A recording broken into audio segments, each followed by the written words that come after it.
After hitting big on recent draft picks Moritz Seider and Lucas Raymond, the Detroit Red Wings have an opportunity to add another big piece to their future at the NHL's upcoming draft at the Sphere in Las Vegas. So today we're going to take a look at what the Red Wings could do with the number 15 overall pick. Hey everybody, welcome in to Clearing the Benches, your one-stop shop for daily fresh hockey content. If you go ahead and hit your subscribe button right now, every single day we'll bring you in a new hockey video to enjoy.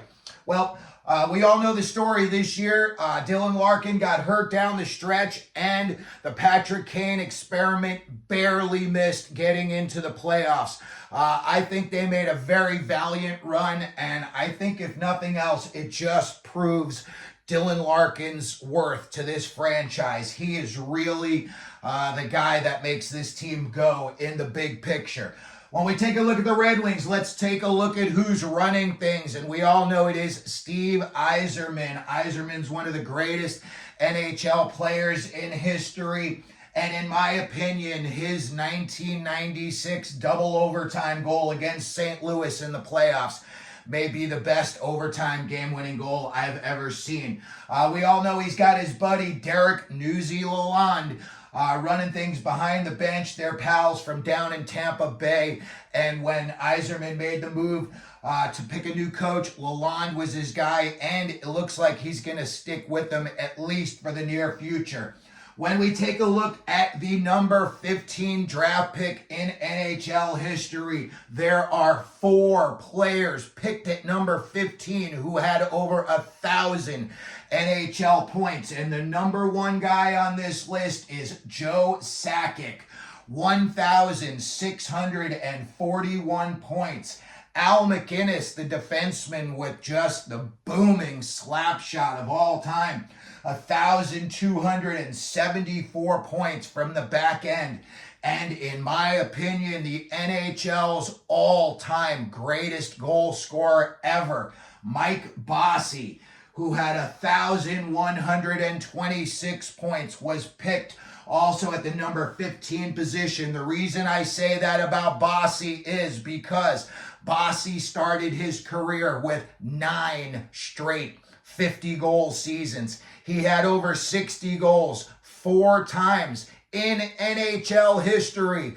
Goals per game, he's number 1. Gretzky and Lemieux are right behind him. And then points per game, all-time NHL history, he is 3rd behind Gretzky and Lemieux. So if you don't know about Mike Bossy, he invented that one-timer that Ovechkin got rich off of. I know, Ovechkin perfected it, but Bossy had it down to a science back in the day.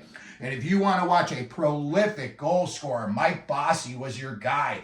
Alex Kovalev, another guy, he had a magnet on his stick, 1,029 points. Erik Karlsson, still playing, 761 points. JT Miller, Dylan Larkin, the late Brad McCrimmon, who passed away, unfortunately, in that locomotive plane crash, was also drafted number 15 overall. And he was one of the first guys that ever started in the NHL working out with weights all the time. Bob Arian down in Pittsburgh, Cody Ceci, Ian Turnbull, and Dana Zubris, another guy who could really control the puck very well. When we look at the recent number 15s in NHL history, 2019, Montreal hit the jackpot with Cole Caulfield. 2020, Rodion Amirov went. 2021, it looks like Detroit may have hit the jackpot with their goaltender, Sebastian Cossa. 2022, Jonathan Lekramiaki, went. 2023, Matthew Wood went down in Nashville. When we take a look at the Detroit Red Wings' recent number 1s, you had 2018, Philip Zadina and Joe Veleno. 2019, you had them take Mo Seider, 6th overall. 2020, they took Lucas Raymond, 4th overall. 2021, they hit the jackpot again. Simon Edvinsson at 6 and Cossa at 15. 2 years ago, they took Marco Kasper. And again, last year, they hit, looks like it could be the jackpot again Axel Sandin Pellikka, and Nate Danielson. So in the pipeline coming up, they've got a lot of good players. And that is a very good thing for Detroit, because let me tell you, as of late, they have overpaid big time for several guys. There's 4 guys on this team that are really just barely producing at what I think they should be, you know, the type of clip they should be, and they're making combined $18 million.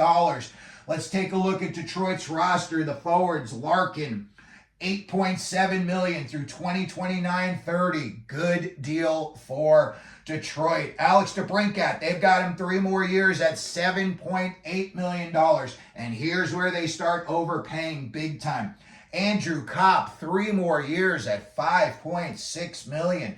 JT Compher, $5.1 million for 4 more years. I mean, these guys are good secondary players, but they're not in the $5 million a year range or $4 million a year range, in my opinion. Robbie Fabry, 1 more year at $4 million.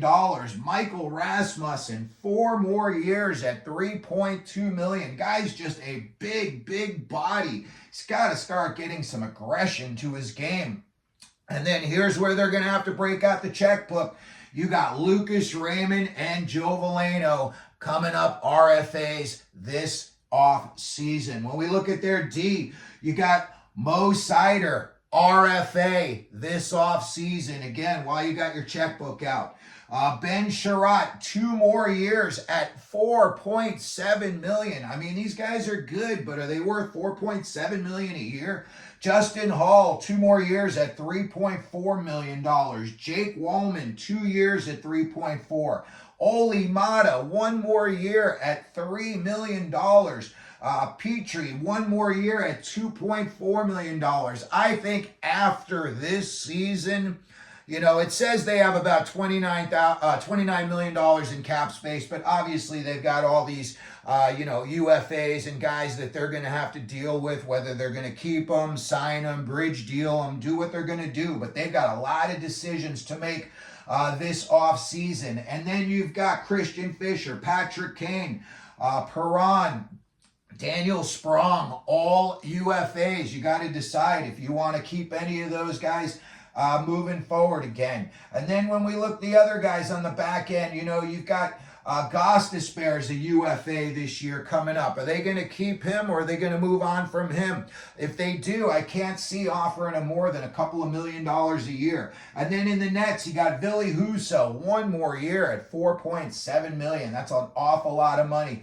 And then Alex Lyon, the kid's not getting paid at all, 1 year at $900,000. And then you have James Reimer. He is a 36-year-old unrestricted free agent.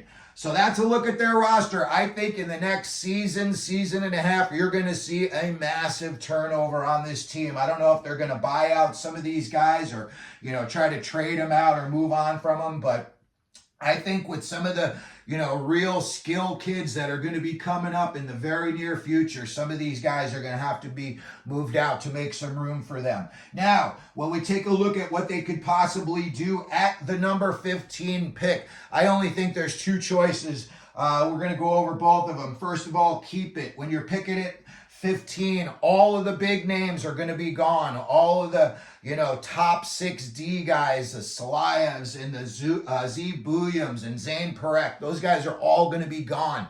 All of the big name Caden Lindstrom's, I would assume the Berkeley Cattons and Tija Ginlas will also be picked by then. If not, you're going to run to the podium and grab one of those guys because you are getting a big-time value at number 15.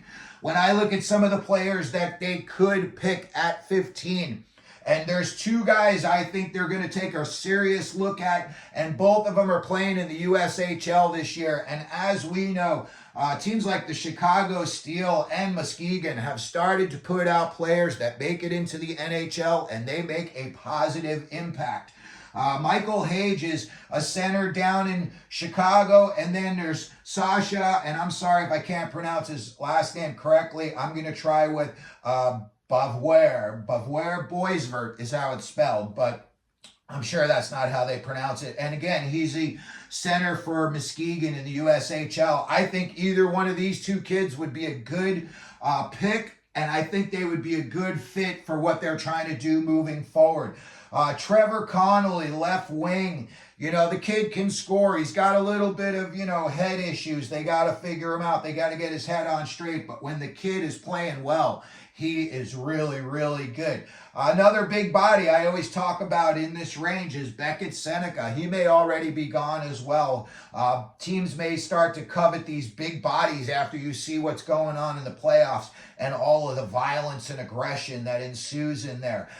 If he were to fall, Carter Yakimchuk, but I highly doubt he's going to drop all the way down to 15. Basically, I think that Detroit needs to get a puck-moving defenseman. Maybe they want to look at a guy like Adam Juracek. I think what they've got right now, you've got Seider. Seider's like a roamer. You just put him out there, and when you need be, he's going to play D, and if he has the opportunity, he's going to become the fourth forward. That's been his game the whole time since they got him. So if they keep the pick, I think these would be some of the options that they would take a look at. And then another option, I think what they could do is try to trade down to create some cap space. There's talk that Patrick Kane is about to start, his agent is going to start talking to a few teams. When it comes down to it, for me, there's only 3 teams on my short list of Patrick Kane teams. And I think either he's going to decide, do I want to come back to Detroit? I liked what happened. We almost made the playoffs. It wasn't for the Larkin injury. They would have. He could definitely do that. And he could also, if he wanted to, there's talk he could go back to Chicago. You got Connor Bedard there. You're going to have the number 2 pick. You're going to have another high pick in the draft after that as well in the second round. So when you look, maybe Chicago, and then here's where I think he's going when it's all said and done, and I think he's going home to Buffalo. I think Buffalo is just on the cusp. I think Lindy Ruff is just going to bring stability. He's the type of guy, he's going to tell Kane, hey, this is what time the game starts. Be in the locker room 45 minutes early so we can go over a few things. That's going to be it. He's not going to tell him anything else.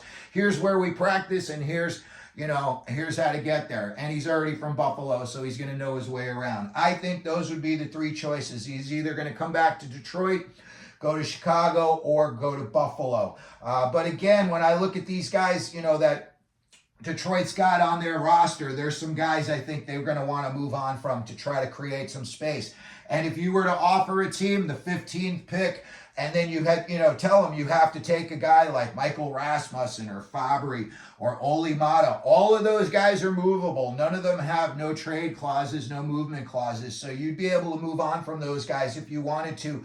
And each one of those guys is bringing in, $3, $4, $5 million. So if you were trying to sign Patrick Kane, that would be money that you could use to do that. So that's going to take a look at Detroit, what we think they're going to do in the draft at number 15. A little bit of a look at what they may do moving forward. Let me know what you think the Red Wings are going to do down in the comments section. And if you could, please hit your like button, hit the subscribe button, and as we always do here at Clearing the Benches, let them know you're out there.